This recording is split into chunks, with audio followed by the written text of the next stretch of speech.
Hello guys, তোমরা সবাই কেমন আছো? আশা করি ভালো আছো। দেখো, আমি আজকে নতুন একটা টিপস নিয়ে চলে এলাম। ভিডিওটা যদি ভালো লাগে অবশ্যই লাইক কমেন্ট শেয়ার করে দেবে। পরিশ্রমের ফল তখনই পুরোপুরি পাওয়া যায় যখন একজন মানুষ হার মানতে অস্বীকার করে। আমি আস্তে চললেও কখনো পিছু হাঁটি না। আমি আসলে খুব বেশি বুদ্ধিমান নয়। আমি শুধু সমস্যার পিছনে অন্যদের চেয়ে বেশি সময় দিই। যা চিন্তা করা ছাড়া তোমার একটি দিনও কাটে না, সেই জিনিসের ব্যাপারে কখনো হাল ছেড়ো না। তুমি কত ধীরে চলছো সেটা কোনো ব্যাপার নয়, না থেমে চলাটাই আসল কথা।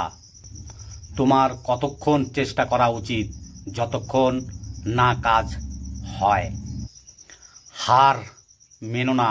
আজকের দিনটা কঠিন, কাল হবে অন্ধকার, কিন্তু তারপর সূর্যকে উঠতেই হবে।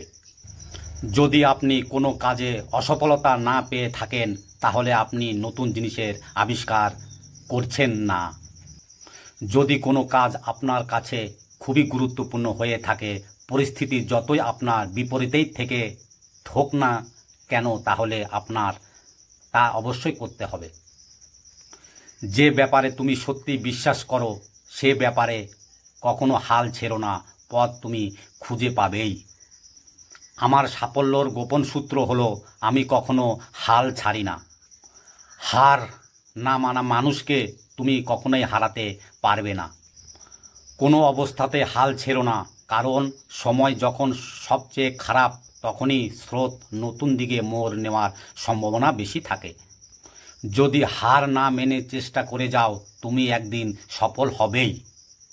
যতক্ষণ পারো তোমার সেরাটা দিয়ে যাও, আর যখন একেবারেই পারবে না তখন তার চেয়ে একটু কম দাও, একটু পিছনে হাঁটো, কিন্তু কখনো হাল ছেড়ো না।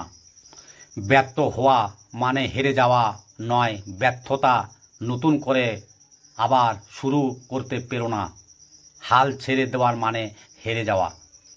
অনেক মানুষ ব্যর্থ হয়েছে শুধু হার মেনে নেওয়ার কারণে। অনেকেরই হার মেনে নেওয়ার সময় বুঝতেও পারেনি তারা বিজয়ের কতটা কাছাকাছি পৌঁছে গিয়েছে। বিজয়ীরা হার মানে না, আর হার মেনে নেওয়ারা কখনো বিজয়ী হয় না।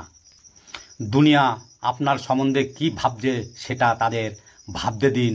আপনি আপনার লক্ষ্যগুলো দৃঢ় থাকুন, দুনিয়া আপনার একদিন পায়ের সম্মুখীন হবে। যে রকম আপনি ভাববেন ঠিক সেই রকমই আপনি হয়ে যাবেন।